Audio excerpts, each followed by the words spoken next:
Xin chào tất cả các bạn học viên. Thì hôm nay tiếp theo với cái chuỗi những cái bài của bài hệ tạo máu, thì hôm nay tôi là bác sĩ tiến sĩ Nguyễn Thị Mai Anh thì sẽ tiếp tục cái chuỗi bài đó bằng cái bài kế tiếp, đó là phân tích về các xét nghiệm đông cầm máu. Thì nội dung của bài này hôm nay chúng ta sẽ có 3 phần chính. Phần thứ nhất là nhắc lại về sinh lý đông cầm máu. Phần thứ hai là nêu lên được các xét nghiệm để khảo sát đông cầm máu, và thứ ba là các bước phân tích xét nghiệm đông cầm máu.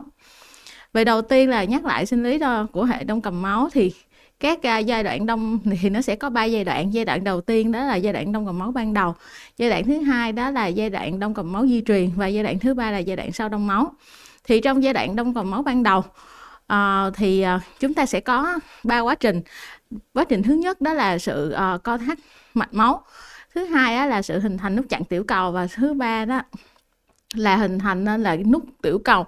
Thì cái sự co thắt mạch máu là do hai cái mặt mô khi mà bị cắt, hai cái mặt mô đối diện nó sẽ dính lại với nhau, và để mục tiêu của nó là để làm giảm bớt cái số lượng máu chảy, giúp đóng những cái mạch máu nhỏ hoàn toàn và ngăn cho thất thoát ra khỏi những cái mạch máu lớn.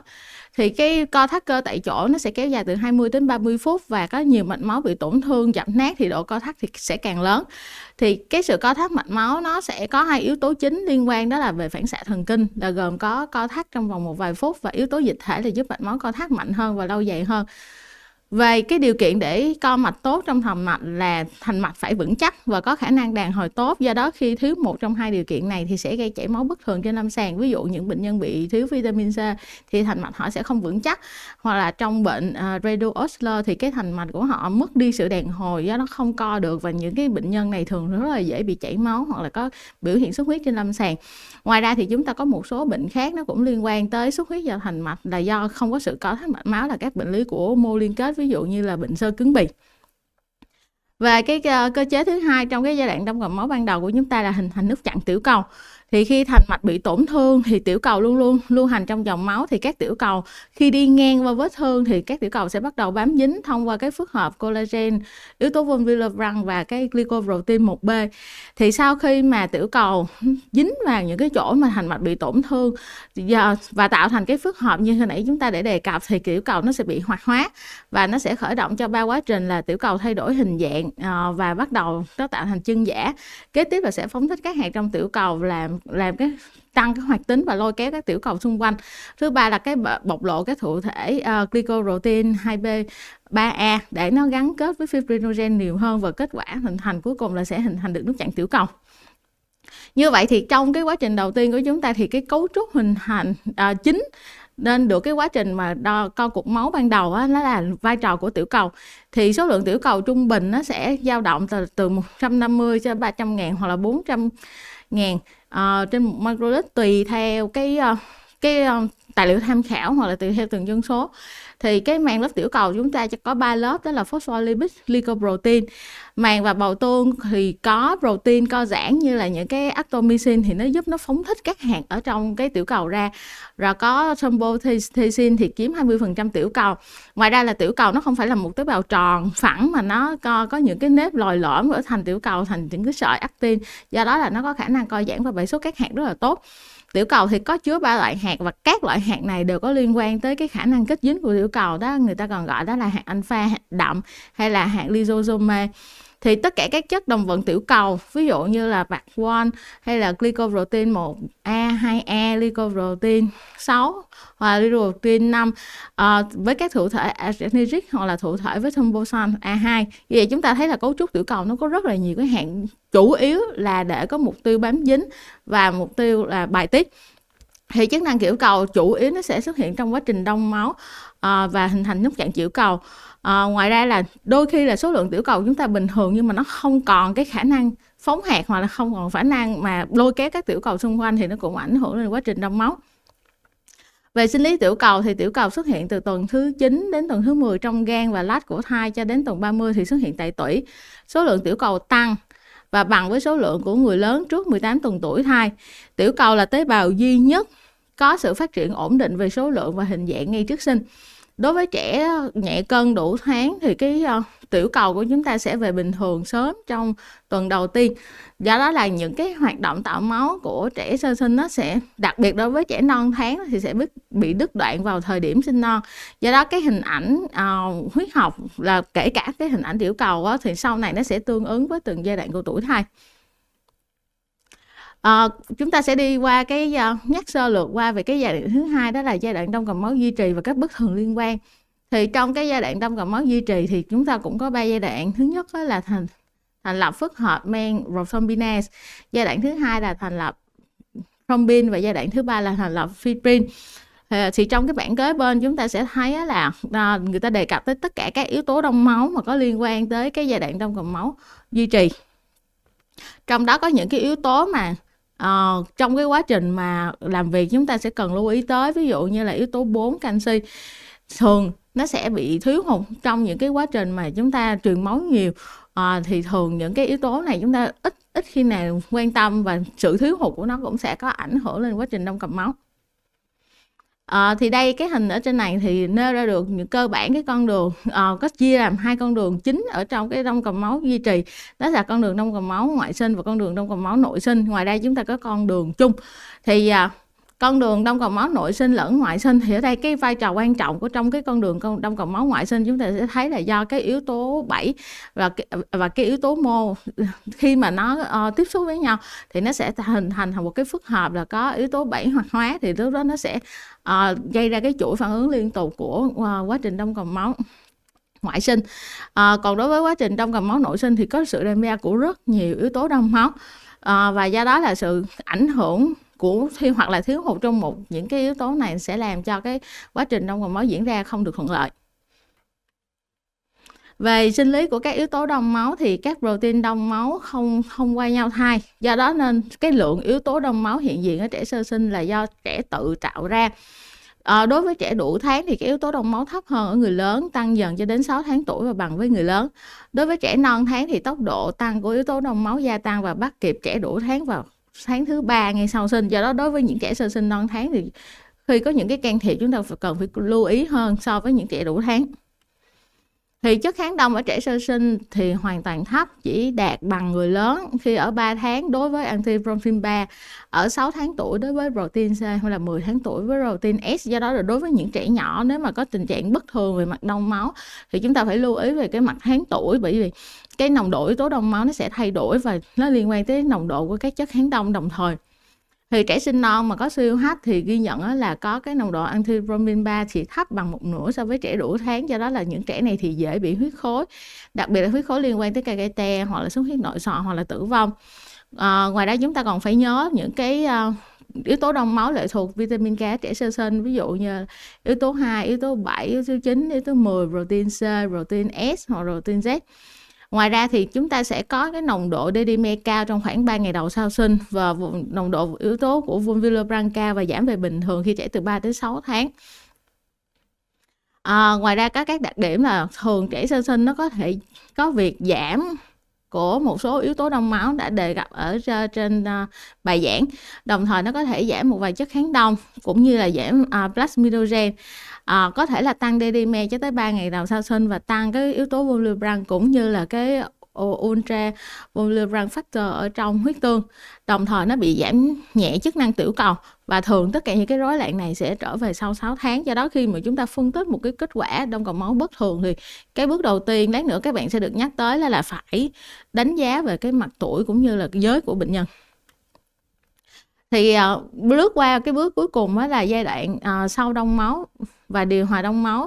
Thì cái giai đoạn đó chúng ta sẽ có quá trình co cục máu và quá trình tan cục máu. Thì quá trình co cục máu là dưới tác dụng của men retractosine thì sợi huyết co lại và thể tích cục máu đông giảm đi. Và cái quá trình thứ hai là tan cục máu là sau từ 24 tới 48 giờ thì cục máu sẽ tan dần để tái lập lại cái lưu thông bình thường mà bệnh nhân vẫn không chảy máu. Thì cái việc đó nó sẽ đi qua quá trình phân ly prefin dưới tác dụng của plasmin mà tiền chất của nó là plasminogen. Thì cái sự tan cục máu đông này nó được ứng dụng trong rất là nhiều tình huống, thì trong đó là các ứng dụng điều trị tiêu sợi huyết trong các huyết khối cấp tính bằng một số loại thuốc. Ngoài ra chúng ta cũng phải nhớ qua về các chất ức chế đông máu, bởi vì khi mà trong những cái xét nghiệm của chúng ta thì luôn luôn khi mà muốn làm những cái xét nghiệm liên quan về đông máu thì cái mẫu máu mà chúng ta thu thập là nó phải có chứa chất chống đông, thì chúng ta phải biết là vai trò của cái yếu tố chống đông nó như thế nào và nó có ảnh hưởng lên kết quả của cái xét nghiệm đông cầm máu của chúng ta hay không. Thì người ta thường là sẽ chia thành hai nhóm, mà đa phần tất cả các này người ta có thể là chất ức chế đông máu tự nhiên hoặc là nhân tạo. Thì đối với tự nhiên của chúng ta có nghĩa là cơ thể chúng ta tạo ra thì nó bao gồm các chất ức chế là serine, protease, thì chúng tạo thành các phức hợp với các yếu tố đông máu, ví dụ như là antithrombin 3 hoặc là đồng yếu tố 2 của heparin và alpha macroglobulin. Thì nhóm này có khả năng ức chế thrombin, kallikrein, yếu tố 11A, yếu tố 12A. Và nhóm 2 là nhóm protein huyết tương C và S. Nó là một cái protein màng của thromboglobulin. Thì cái hệ thống men này có thể làm thoái hóa đồng thời hai yếu tố, và là yếu tố 5E và yếu tố 8, và protein C có thể được phân hủy bằng chính cái thrombin. Thì dựa trên những cái diễn biến sinh lý cơ bản về liên quan tới cái đông cầm máu thì chúng ta sẽ đi qua các xét nghiệm mà khảo sát đông máu thường được sử dụng hiện tại. Ở đây cái bài này chỉ đề cập tới những cái xét nghiệm đông cầm máu thường được sử dụng hiện tại mà thôi. Ngoài ra chúng ta có những cái xét nghiệm rất lâu đời trước đây, hoặc là có những xét nghiệm rất mới thì sẽ không có đề cập ở trong cái bài giảng này. Thì cái đầu tiên là để đánh giá, như chúng ta biết là chúng ta đã có 3 giai đoạn trong quá trình đông cầm máu. Thì cái giai đoạn đầu tiên đó là giai đoạn đông cầm máu ban đầu. Thì vai trò chính của cái giai đoạn đông cầm máu ban đầu là hình thành nút chặn tiểu cầu. Do đó là để khảo sát được cái quá trình đông cầm máu thì các xét nghiệm này nó là xét nghiệm liên quan tới việc đếm tiểu cầu, đo độ tập trung tiểu cầu, hoặc là có một cái xét nghiệm hơi chuyên biệt hơn một chút, đó là người ta gọi là xét nghiệm đo PSA 100, là khả năng gắn kết của tiểu cầu. Thì bây giờ chúng ta sẽ đi vào từng cái xét nghiệm của cái giai đoạn đông cầm máu ban đầu trước. Thì đầu tiên là về xét nghiệm đếm tiểu cầu. Thì đối với xét nghiệm đếm tiểu cầu thì đếm tiểu cầu chúng ta sẽ đếm ở đâu? Chúng ta sẽ đếm trên tổng phân tích tế bào máu. Thì đây là một cái công cụ rất là cơ bản và cần thiết để đánh giá số lượng tiểu cầu tuần hoàn ngoại vi. Thì số lượng tiểu cầu trung bình như hồi nãy nói có thể là chiếm từ 150 cho tới 300 hoặc là 400.000 microliter. Thì lưu ý là các trường hợp, chúng ta phải lưu ý tới các trường hợp là tăng hoặc là giảm tiểu cầu giả khi đọc kết quả, đặc biệt là các trường hợp giảm tiểu cầu giả, bởi vì chúng ta đang muốn xét tới các rối loạn đông cầm máu.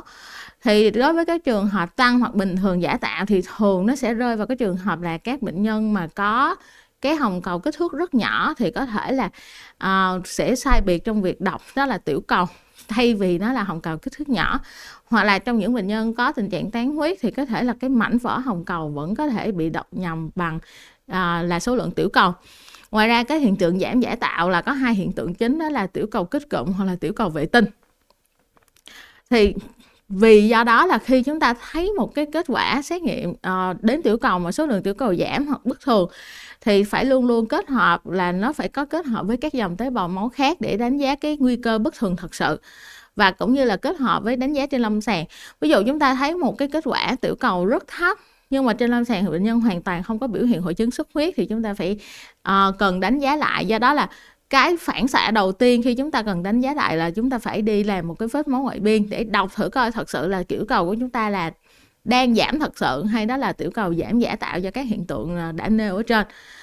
Thì kế tiếp là ngoài ra hiện tại trên cái tổng phân tích tế bào máu, ngoài cái chuyện kiểm tra được số lượng tiểu cầu thì chúng ta còn có các chỉ số khác, ví dụ như là MPV hoặc là BDW thì cũng có nhiều giá trị trong việc đánh giá các bệnh lý liên quan tới tiểu cầu. Cái xét nghiệm thứ hai là liên quan tới độ tập trung tiểu cầu. Thì độ tập trung tiểu cầu chúng ta sẽ kiểm tra được bằng phết máu ngoại biên. Thì cái độ tập trung tiểu cầu này được sử dụng rất là rộng rãi, đặc biệt là bởi vì nó là cái xét nghiệm rất là thường quy và rất là dễ làm. Tuy nhiên là cái xét nghiệm này thì lại có độ nhạy và độ đặc hiệu thấp, nó không có cao.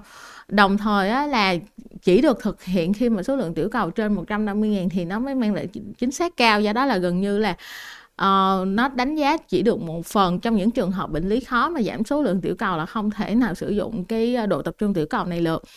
Và cái yếu tố thứ tư quan trọng là kết quả phụ thuộc vào kỹ thuật phết lam cũng như là kinh nghiệm của kỹ thuật viên khi mà đọc kết quả cho chúng ta. Bình thường kết quả trả ra sẽ là chúng ta sẽ thấy được là bình thường chúng ta sẽ có 5 tới 10 tiểu cầu tạo thành một cụm, gọi là giảm khi mà có dưới 5 tiểu cầu và gọi là tăng khi có trên 10 tiểu cầu. Và cái thứ ba mà liên quan tới giai đoạn đông cầu máu ban đầu á, là người ta đánh giá chức năng tiểu cầu thông qua cái xét nghiệm là PSA 100. Thì đây là một cái hệ thống mà phân tích chức năng của tiểu cầu, nó gần như là nó mô phỏng lại hoạt động của tiểu cầu trong cái quá trình hình thành nút chặn tiểu cầu. Thì ở đây chúng ta có hai cái hình, thì cái hình ở bên cái hình đầu tiên chúng ta có 4 cái hình nhỏ, thì nó sẽ đo về khoảng thời gian mà các bạn sẽ thấy cái khoảng trống là cái khoảng mà coi như là thành mạch nó bị vỡ và nó phơi nhiễm ra, thì lúc đó tiểu cầu là những cái trắng này, là những cái xung quanh nó tới sẽ bám dính dần dần và đóng cái lỗ đó lại. Thì cái người ta sẽ đo cái thời gian là từ lúc tiểu cầu bắt đầu xuất hiện và cho tới lúc tiểu cầu đóng lại hoàn toàn. Thì nếu trung bình, nếu mà cái khoảng thời gian này nó rơi vô cái khoảng thời gian từ khoảng 110 đến 120 giây tùy theo cái chất mà người ta sử dụng ở trong cái xét nghiệm này, thì chúng ta sẽ biết được là chức năng tiểu cầu có bình thường hay không. Thì ở bên phải chúng ta là có một cái hình nó diễn tả cụ thể hơn. Là thứ nhất đó là khi người ta, cái máy nó sẽ hút cái phần máu có chứa tiểu cầu đi qua một cái khe hẹp, thì trên cái khe hẹp này người ta sẽ lót những cái lớp chất thuốc, ví dụ như là collagen hoặc là epinephrine.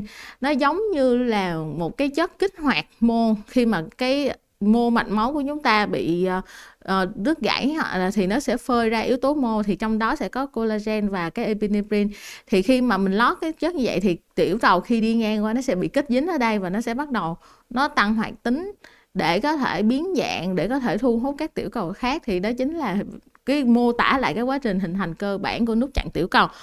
Và những cái chất này nó sẽ ngưng kết dần dần và nó sẽ làm cho tắc nghẽn dòng máu lại. Và khi mà cái máy nó sẽ đo từ khoảng thời gian chưa có sự tắc nghẽn và cuối cùng là có sự tắc nghẽn hoàn toàn, để đánh giá được chức năng tiểu cầu như thế nào. Thì đó là cái xét nghiệm liên quan tới giai đoạn đông cầu máu ban đầu. Tới cái giai đoạn thứ hai của chúng ta là giai đoạn đông cầu máu duy trì. Thì trong cái giai đoạn đông cầu máu duy trì thì hiện tại chúng ta có 4 cái xét nghiệm thường được sử dụng trên lâm sàng nhất. Thứ nhất là beta, hay người ta gọi là thời gian prothrombin. Thứ hai là ABTT, hay là thời gian thrombin hoạt hóa từng phần. Thứ ba là fibrinogen và thứ tư là dedimer. Thì cái nguyên lý đo ABTT hay là thời gian tất cả beta hoặc ABTT hoặc fibrinogen hoặc dedimer, thì nguyên lý đo của nó dựa trên hai nguyên lý chính. Nguyên lý đầu tiên là người ta sẽ đo về độ thấu quang.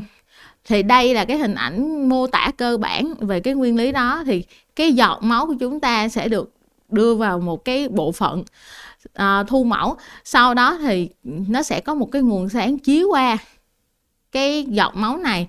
Và qua thời gian thì máu của chúng ta, nếu quá trình đông máu bình thường, sẽ đông dần lại.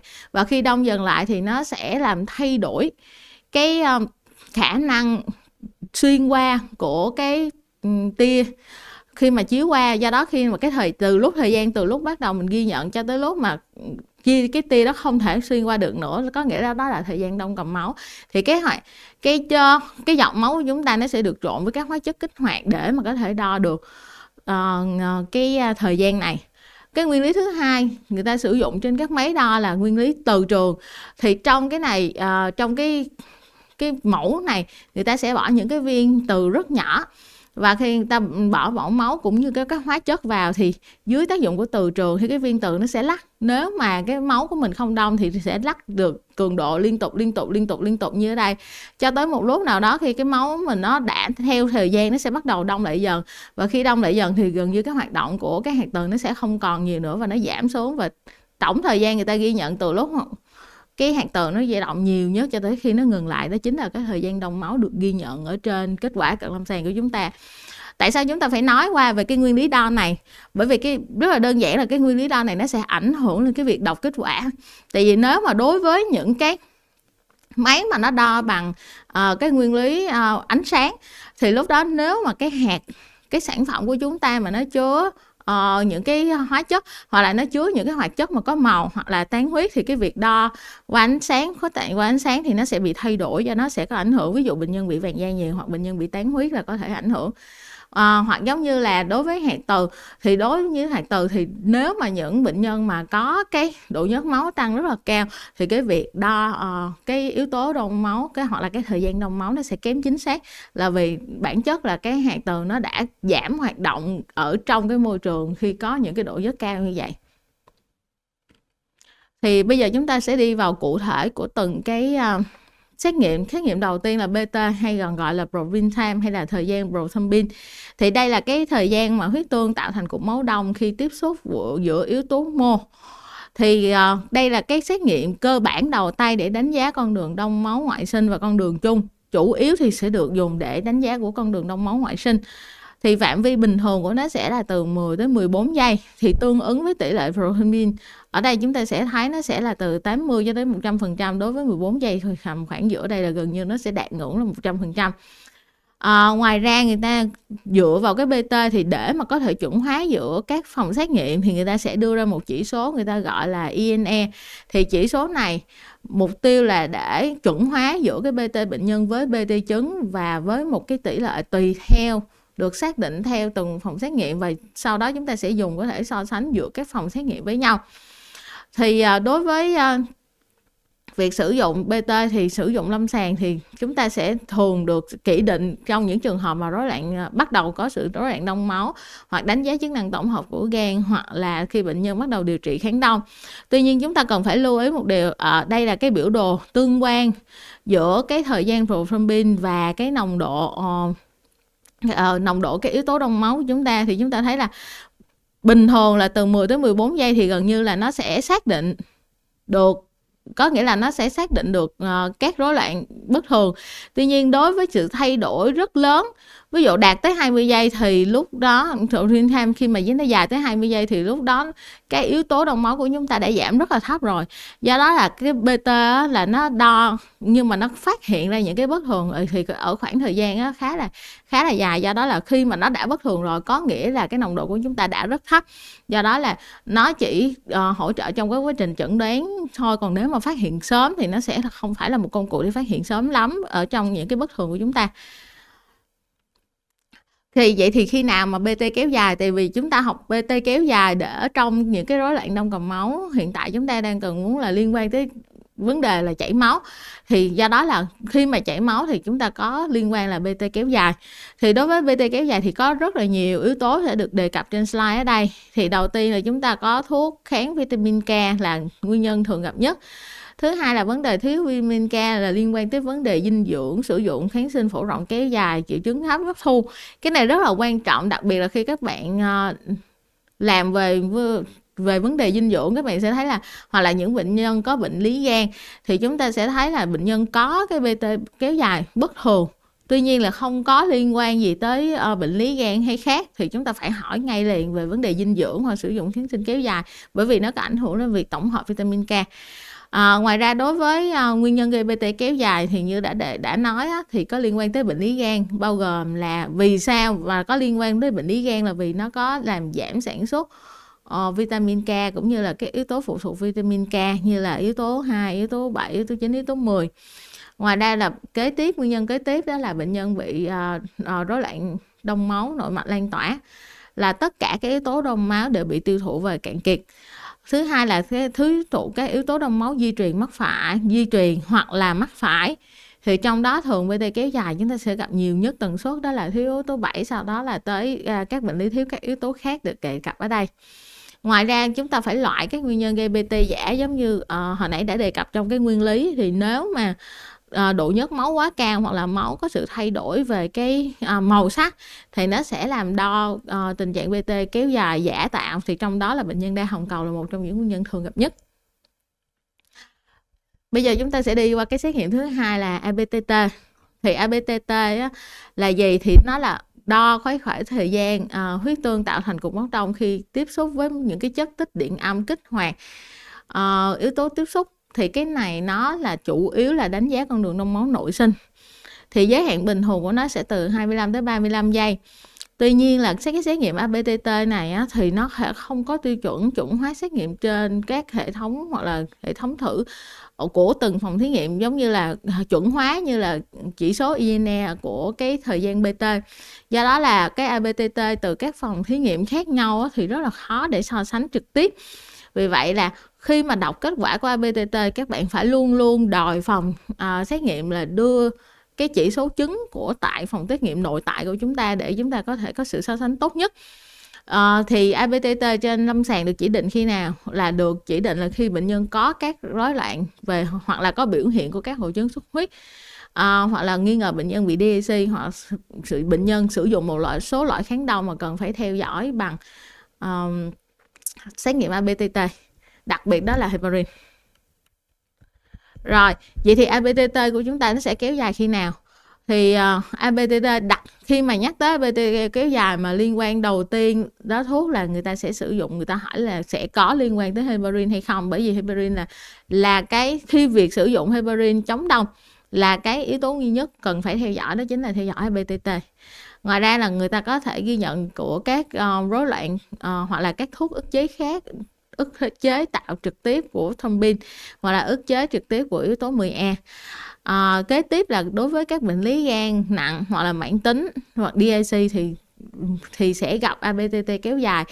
BT là yếu tố gọi là thay đổi sớm trong các bệnh lý gan, thì ngược lại ABTT thì bất thường khi mà có bệnh lý gan nặng hoặc là mãn tính. Kế tiếp là có các bệnh lý liên quan tới bệnh lý von Willebrand, thì von Willebrand là một yếu tố chuyên trở và ổn định của yếu tố 8, mà yếu tố 8 nó lại là một thành phần quan trọng trong con đường đông máu nội sinh. Do đó là thường các bệnh lý von Willebrand thì sẽ có ABTT kéo dài. Kế tiếp là chúng ta có bệnh lý hemophilia E, hemophilia B hoặc là các chất ức chế liên quan tới hai bệnh lý này. Ngoài AB thì chúng ta còn có thiếu hụt di truyền của các yếu tố khác, ví dụ hemophilia C hoặc là yếu tố 12, 10, yếu tố 2 có thể gây ABTT kéo dài trong hội chứng kháng thể kháng phospholipid. Và một lần nữa nhắc lại, ABTT kéo dài vẫn có thể gây giả tạo khi có tình trạng đa hồng cầu, có nghĩa là do tình trạng tăng độ nhớt máu. Còn lại hai cái xét nghiệm kế tiếp đó là fibrogen và D-dimer. Thì fibrogen bình thường ở trẻ em nó sẽ dao động từ 150 cho tới 300 mg trên decilit, hay nó sẽ là từ 1,5 cho tới 3 gram trên decilit. Và việc tăng nồng độ fibrogen thì thường gặp trong bệnh cảnh nhiễm trùng cấp tính, bệnh lý viêm mạng, nhồi máu cơ tim cấp hoặc là hậu phẫu. Giảm nồng độ fibrogen thường gặp là trong bệnh lý gan nặng, đông máu nội mạch, bệnh lý huyết khối và các thuốc tiêu sợi huyết. D-dimer bình thường thì là biểu hiện của tình trạng tăng đông, thì thường sẽ bé hơn 500 đơn vị, hoặc là nó sẽ bé hơn 0,5 mg trên lít. Và việc tăng các nồng độ D-dimer thì thường gặp trong các bệnh lý huyết khối nhiều hơn là các bệnh lý chảy máu. Các D-dimer nó có thể tăng hoặc là dao động trong các tình trạng ví dụ như là đông máu nội mạch lan tỏa, có lúc thì bạn thấy nó tăng, có lúc thì nó giảm, bởi vì nó đi vào những cái giai đoạn khác nhau của cái quá trình đông máu nội mạch lan tỏa. Do đó cái này chúng ta phải lưu ý. Vậy chúng ta bước qua phần thứ 3, đó là các bước phân tích xét nghiệm đông cầm máu thường gặp. Thì ở đây tóm tắt lại cho các bạn là chúng ta có 4 bước để mà có thể đi đánh giá một cái xét nghiệm đông cầm máu. Đầu tiên là chúng ta phải coi về tuổi và giới của bệnh nhân. Như ở những cái slide đầu tiên chúng ta sẽ biết là tùy thuộc vào tuổi của bệnh nhân mà những cái giá trị của yếu tố đông máu nó có thể thay đổi theo từng tuổi hoặc là theo giới tính. Do đó là chúng ta phải rất là lưu ý trong cái việc là đánh giá tuổi và giới của bệnh nhân trước khi đọc một cái kết quả xét nghiệm. Không chỉ là xét nghiệm đông máu mà nó là tất cả các xét nghiệm khác, đặc biệt là trong nhi khoa, bởi vì nhi khoa nó sẽ thay đổi theo từng độ tuổi. Bước thứ hai là chúng ta phải kiểm tra là về lý do thực hiện xét nghiệm hoặc là bệnh lý nền của bệnh nhân. Ví dụ bệnh nhân vào chỉ là để kiểm tra sức khỏe bình thường, hoặc là bệnh nhân vào vì có hội chứng xuất huyết, thì những cái đặc tính của những cái hội chứng xuất huyết đó sẽ giúp chúng ta gợi ý là khi chúng ta đọc cái kết quả đó chúng ta có nghĩ tới bất thường hay không, và cái bất thường đó có hợp lý trên bệnh nhân của mình hay không. Bước thứ ba là chúng ta phải đánh giá về kỹ thuật lấy mẫu, thời gian lấy mẫu, thời gian vận chuyển mẫu, thực hiện mẫu cũng như là kỹ thuật thực hiện. Thì về kỹ thuật lấy mẫu nó sẽ ảnh hưởng rất nhiều, đặc biệt là ở trẻ em, bởi vì quy tắc lấy mẫu chung đối với các xét nghiệm đông máu là chúng ta phải lấy xét nghiệm ở một ven mới và để máu nó chảy ra tự nhiên, chứ không thể nào chúng ta phải hút, phải bơm, hoặc là đối với những trẻ mà quá khó thì nó sẽ thường là cái kỹ thuật lấy nó sẽ khó, và do đó lấy được cái mẫu phải lấy rất là nhiều lần, thì cái khoảng thời gian lấy mẫu như vậy nó sẽ ảnh hưởng lên cái kết quả trả về.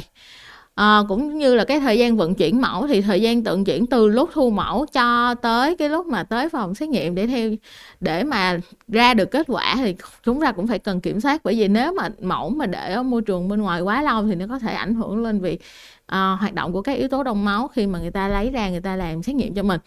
Cũng như là cái kỹ thuật thực hiện như hồi nãy mình nói, cái nguyên lý đo cơ bản, ví dụ như đo của beta hay BTT, thì nếu mà cái máy của mình đo bằng kỹ thuật quang thì mình phải lưu ý những cái yếu tố có thể làm dương giả hoặc âm giả, có nghĩa là làm kéo dài hoặc rút ngắn.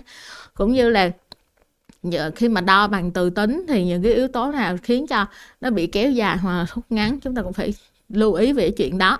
Và sau khi chúng ta đã đánh giá qua được 3 bước thì chúng ta mới bước vào bước thứ tư là đánh giá kết quả.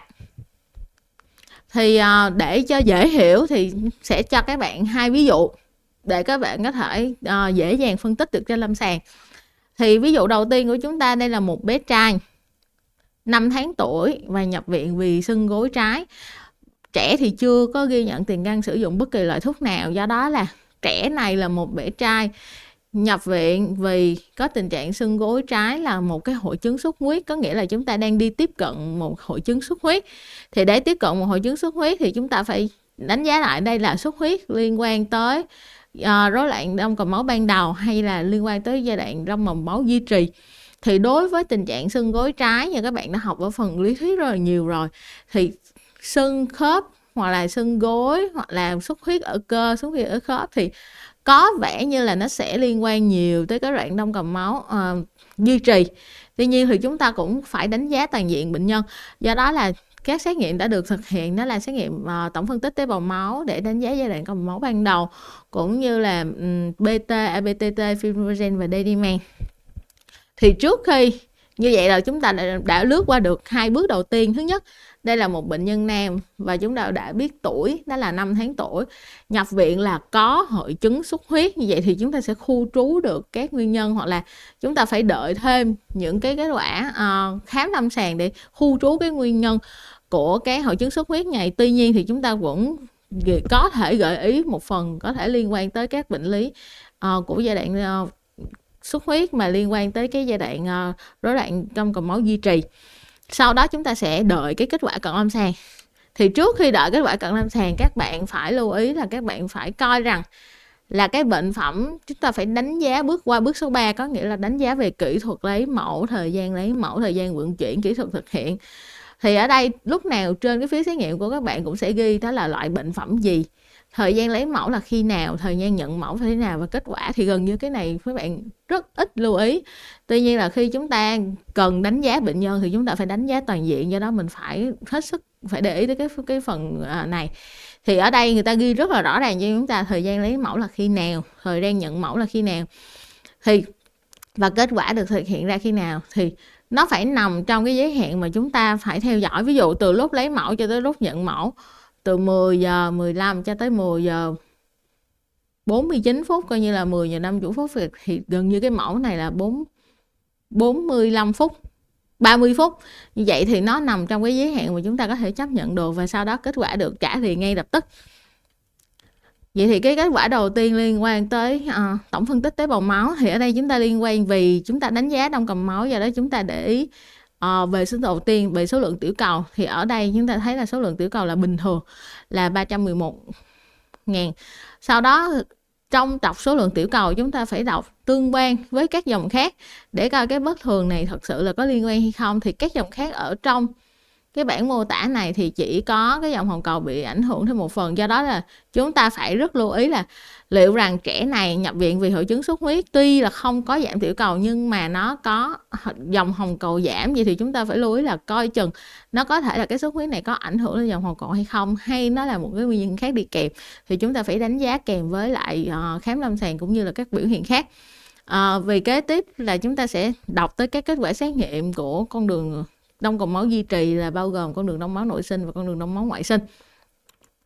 Thì đây là con đường đông máu ngoại sinh của bệnh nhân.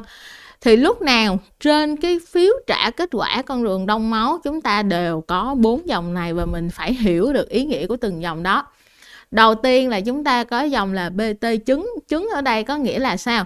Chứng ở đây có nghĩa là đây là cái kết quả chứng minh rằng cái test này hiện tại là chạy ở phòng thí nghiệm này và đạt được kết quả là đo được kết quả bình thường trong giới hạn bình thường của phòng xét nghiệm. BT không có triệu chứng, có nghĩa là cái này chính là BT của bệnh nhân. Nếu BT của bệnh nhân thì chúng ta sẽ thấy là BT của bệnh nhân so với BT chứng thì nó sẽ là gì? Là chỉ số in nè, và nó nhân một hệ số của cái phòng xét nghiệm đó. Vậy thì chúng ta thấy là cái BT ở đây của BT bệnh nhân là bình thường. Vậy thì cái phần trăm prothrombin này nó là 100% khi so sánh giữa BT bệnh nhân và BT chứng. Đồng thời cái INE trong giới hạn bình thường. Như vậy là về thời gian BT hay còn gọi là thời gian prothrombin là ở bệnh nhân này là hiện tại là bình thường và đạt được trong ngưỡng giới hạn bình thường. Như vậy thì cái bất thường, cái hội chứng xuất huyết này của bệnh nhân thì nó chỉ còn có con đường đông máu nội sinh, fibrogen hoặc D-dimer. Thì ở đây chúng ta sẽ thấy là đối với thời gian ABTT người ta sẽ trả cho chúng ta ba dòng kết quả. Thì tương tự ABTT chứng có nghĩa là chứng minh rằng cái test này hiện tại tại phòng xét nghiệm chúng tôi thử với cái huyết tương của bệnh nhân, của người bình thường là xét nghiệm ra bình thường, để đảm bảo là cái xét nghiệm này đang được thực hiện đúng tại phòng xét nghiệm đó. Cái dòng thứ hai đó là ABTT của bệnh nhân. Thì ở đây chúng ta thấy rõ ràng ABTT của bệnh nhân là kéo dài hơn so với bình thường. Giá trị chứng của chúng ta là từ 25 tới 35, thì ở đây bệnh nhân là 56,3 giây. Và do đó người ta sẽ tính một cái tỷ số giữa của bệnh nhân so với chứng, đó chính là cái ABTT ratio. Thì nó sẽ là lấy 56,3 chia cho 26,5 thì nó sẽ ra là ABTT ratio. Và cái này cũng dài hơn so với cái ratio thường gặp. Như vậy thì lúc này bệnh nhân này kết luận là có ABTT kéo dài. Như vậy thì kết hợp với lại biểu hiện lâm sàng của bệnh nhân là một trẻ nam vào viện vì xuất huyết, sưng gối trái, và coi như nó là một biểu hiện của hội chứng xuất huyết. Và sau khi chúng ta làm cái xét nghiệm số bình thường về số lượng tiểu cầu, có bình thường về thời gian BT, như vậy về thời gian ABTT là bệnh nhân đang bất thường. Vậy thì nếu bệnh nhân bất thường ở trên trẻ nam mà có hội chứng xuất huyết thì cái nguyên nhân hàng đầu các bạn phải nghĩ tới đó là có bệnh lý hemophilia hay không. Và lúc đó mình sẽ đi đề nghị định lượng cái yếu tố đông máu. Ngoài ra thì chúng ta cũng phải kiểm tới các rối loạn đông máu khác, ví dụ như về số lượng hay nồng độ fibrogen và D-dimer. Thì ở đây chúng ta thấy là về nồng độ nó là hoàn toàn bình thường của fibrogen và D-dimer. Do đó cái hướng xử trí nghĩ nhiều nhất sau khi có những cái kết quả đông cầu máu cơ bản ban đầu đó là phải đi định lượng cái yếu tố đông máu, đặc biệt là yếu tố 8 và yếu tố 9 để liên quan tới bệnh lý hemophilia trên bệnh nhân này hay không. Đó là các bước. Thì lặp lại các bước của mình. Bước đầu tiên đó là chúng ta phải xác định đó là tuổi và giới của bệnh nhân. Đây là một bệnh nhân nam 5 tháng tuổi. Bước thứ hai là lý do nhập viện hoặc là cái bệnh lý nền. Thì bệnh nhân nhập viện vì một cái xương khớp gối, có nghĩa là chúng ta đang tiếp cận với một hội chứng xuất huyết. Thì trong hội chứng xuất huyết chúng ta biết rồi là chúng ta phải liên quan coi là xuất huyết này liên quan tới giai đoạn đông cầu máu ban đầu hay đông cầu máu duy trì. Thì để đánh giá đông cầu máu ban đầu hay duy trì thì các xét nghiệm đầu tiên liên quan tới giai đoạn đông cầu máu ban đầu là gì? Là số lượng tiểu cầu hoặc là độ tập trung tiểu cầu. Thì số lượng tiểu cầu của cái tình huống của chúng ta đưa ra nó là số lượng tiểu cầu bình thường và nó có giảm hemoglobin trên bệnh nhân này. Như vậy thì liệu rằng chúng ta phải luôn luôn phải cảnh giác là cái việc mà xuất huyết này của bệnh nhân thì có ảnh hưởng hemoglobin hay nó là hai nguyên nhân tách rời hay nó nằm trong một nguyên nhân chung. Do đó là chúng ta phải tìm được cái nguyên nhân gây xuất huyết. Do đó vì thế là đi tới con đường đông máu, cái giai đoạn đông cầm máu duy trì. Thì trong giai đoạn đông cầm máu duy trì chúng ta kiểm tra BT bình thường, có ABT kéo dài, fibrogen và dedimer bình thường. Như vậy chúng ta kết luận là bệnh nhân này hiện tại nghi ngờ nhiều là có hội chứng xuất huyết mà liên quan tới rối loạn con đường đông cầm máu nội sinh, mà trên một trẻ trai thì phải nghĩ nhiều nhất là các bệnh lý hemophilia. Thì nó sẽ gợi chúng ta đi tới những cái xét nghiệm chuyên sâu hơn, đó là định lượng yếu tố 8 và yếu tố 9. Đó là cái cách mà chúng ta đánh giá. Tuy nhiên ở cái bước trước khi mà chúng ta hoàn thiện thì các bạn nhớ là phải đọc về các yếu tố ảnh hưởng đến cái kết quả của chúng ta, là về thời gian lấy mẫu, cách lấy mẫu, cũng như là thời gian vận chuyển mẫu. Thì để ứng dụng cho các bạn dễ hiểu thêm một chút xíu nữa thì chúng ta sẽ đi qua và ví dụ thứ hai. Thì ví dụ thứ hai ở đây là một bé gái 9 tháng tuổi nhập viện vì chuẩn bị mổ thoát vị rốn. Như vậy là trẻ này hoàn toàn vào viện là vì một cái lý do khác, không có liên quan gì tới cái vấn đề xuất huyết. Bé này được làm xét nghiệm xuất huyết là bởi vì để gọi là chuẩn bị cho một cái cuộc mổ. Và khi như vậy thì các bác sĩ ghi nhận là gần như trẻ này khỏe mạnh, hoàn toàn không có một cái tiền căn sử dụng thuốc gì hết. Và tất cả các xét nghiệm đề nghị ở đây là xét nghiệm được gọi là để chuẩn bị cho cuộc phẫu thuật mà thôi. Ngoài ra là trẻ không có ghi nhận cái gì bất thường khác hết. Tuy nhiên là khi lấy máu thì điều dưỡng ghi nhận là trẻ này rất là khó lấy máu, là lấy máu rất khó khăn. Có đôi khi sẽ thấy là máu đông ở đầu kim mà phải lấy nhiều lần mới cái đủ lượng máu mà xét nghiệm. Thì cái điều này chúng ta ghi nhận và nó rất quan trọng. Nếu kết quả đông máu của chúng ta về bất thường thì chúng ta buộc lòng là phải đánh giá hoặc là kiểm tra lại. Bởi vì những cái tình trạng khó khăn trong cái việc lấy máu này nó sẽ ảnh hưởng rất là lớn lên cái kết quả mà chúng ta sẽ thu được. Và chúng ta không thể nào vì một cái kết quả bất thường như vậy mà chúng ta kết luận bệnh nhân có những cái rối loạn đông máu. Thì như vậy thì nó sẽ không có hợp lý. Do đó là cái việc mà đánh giá bệnh phẩm trước khi mà đọc kết quả nó rất là quan trọng. Do đó là ở đây chúng ta sẽ thấy là, và đồng thời là bệnh nhân này là từ thời gian lấy mẫu tới thời gian nhận mẫu là 1 tiếng đồng hồ thì rất là dài. Do đó là có thể là trong cái quá trình vận chuyển mẫu không đảm bảo được cái môi trường thuận lợi để cho cái yếu tố đông máu nó còn tồn tại. Do đó là khả năng nhiều ca này có thể có kết quả bất thường về các xét nghiệm về liên quan tới đông cầm máu. Vậy thì chúng ta đọc cái đầu tiên là tổng phân tích tế bào máu có bình thường hay không. Thì đối với những ca mà tầm soát gì thì gần như kết quả tổng phân tích tế bào máu chúng ta có thể thấy đây gần như là nó ở trong các giới hạn bình thường, đặc biệt là về số lượng tiểu cầu. Số lượng tiểu cầu của chúng ta bình thường là 332.000 trên 1 microlit thì là bình thường với tuổi này. Như vậy thì chúng ta sẽ đi tới các xét nghiệm BT, ABTT, fibrogen và dedimer. Thì ở đây chúng ta sẽ thấy là BT của bệnh nhân. Đầu tiên chúng ta vẫn đọc BT chứng, có nghĩa là bệnh nhân xét nghiệm này được thực hiện ở phòng xét nghiệm và cho trả kết quả bình thường đối với huyết tương bình thường. Kế tiếp là chúng ta sẽ đọc với BT của bệnh nhân. Chúng ta thấy BT của bệnh nhân, giá trị trung bình của BT nó sẽ dao động là từ 10 tới 14 giây. Của bệnh nhân là 15,5 giây và nó tương ứng với provimin time là chỉ là 67% là đã giảm so với tuổi này. Như vậy thì có nghĩa là bệnh nhân này có kéo dài BT.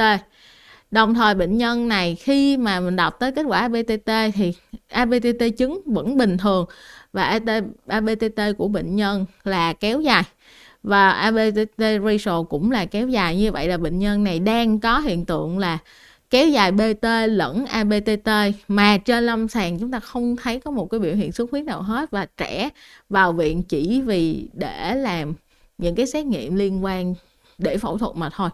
Vậy thì và kèm theo là trẻ hoàn toàn không có tiền căn gì bất thường hết. Vậy chúng ta phải đi kiểm hết tất cả các chỉ số đông máu khác, bao gồm fibrogen thì chúng ta thấy fibrogen của trẻ này là giảm theo tuổi và dedimer bị tăng theo tuổi. Chúng ta quay lại với cái việc kiểm tra mẫu hồi nãy thì trẻ này là một trẻ rất khó lấy máu, và trong quá trình lấy máu đã ghi nhận là phải đâm rất là nhiều kim và có gây hiện tượng đông tại đầu kim, cũng như là phải rút máu rất là nhiều lần. Thì những cái chấn thương trong cái quá trình lấy máu như vậy nó sẽ ảnh hưởng lên cái việc đo đạc của BT và BTT cũng như là fibrogen và D-dimer, các bạn sẽ thấy là nó bị kéo dài. Cái yếu tố đông máu có nghĩa là bị giảm cái yếu tố đông máu, giảm luôn fibrogen và tăng D-dimer là một cái chỉ số liên quan tới đông máu nhiều hơn. Và đồng thời cái xét nghiệm này ghi nhận là cái thời gian vận chuyển nó khá là dài. Đó là cái yếu tố khiến cho cái kết quả này bất thường.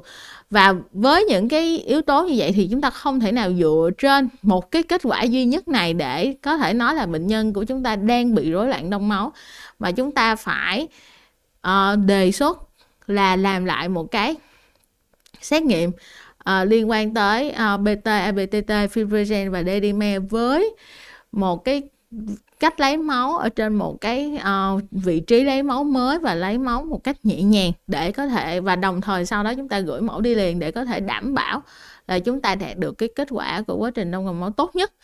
Ngoài ra nếu chúng ta không có hỏi về cái tiền căn của bệnh nhân, cũng như là giống như khi chúng ta chỉ có một cái kết quả xét nghiệm này duy nhất mà chúng ta không biết về tuổi của bệnh nhân, không biết về bệnh lý nền của bệnh nhân, cũng như chúng ta không biết về cái cách lấy máu, thì rõ ràng là với một cái kết quả đơn thuần vậy các bạn có thể nghĩ tới rất là nhiều nguyên nhân. Ví dụ như là bệnh nhân này có bị bệnh gan hay không, bệnh nhân này hiện tại là có tình trạng nhiễm trùng huyết nặng gây đông máu nội mạch lan tỏa hay không, bởi vì chúng ta có giảm fibrogen, chúng ta có tăng D-dimer. Tuy nhiên là cái vấn đề quan trọng là xét nghiệm là hỗ trợ một phần, và cái khi mà đọc hoặc đánh giá kết quả là các bạn đánh giá toàn diện bệnh nhân, có nghĩa là các bạn phải đánh giá từ đầu, từ xét nghiệm của chúng ta, chứ không phải là chúng ta dừng ở nửa chừng để mà chúng ta có thể ra được cái kết luận cuối cùng cho bệnh nhân. Và lưu ý một điều là khi phân tích các kết quả xét nghiệm đông cầm máu, các bạn phải nhớ là luôn luôn phải đi kèm với biểu hiện trên lâm sàng của bệnh nhân là bệnh nhân có xuất huyết hay không, bệnh nhân này hiện tại là có tiền căn sử dụng thuốc hay không, và cách lấy máu của chúng ta như thế nào. Tất cả những cái yếu tố đó nó sẽ ảnh hưởng lên việc đọc kết quả, chứ không phải là chúng ta chỉ đọc một kết quả chúng ta thấy nó là bất thường hay là bình thường, vậy thì chưa có đủ, mà cũng không thể vội vàng kết luận bệnh nhân có bất thường nếu mà chúng ta chưa đánh giá đầy đủ như vậy. Thì đó là kết thúc của cái bài phân tích các xét nghiệm máu. Thì nhắc lại, đây là cái bài phân tích các xét nghiệm đông cầm máu cơ bản thôi. Tuy nhiên chúng ta sẽ còn những cái phần nâng cao hơn, nếu mà sau này chúng ta sẽ tìm hiểu nhiều hơn hoặc là có cơ hội thì sẽ chia sẻ thêm với các bạn. Xin cảm ơn, xin chào.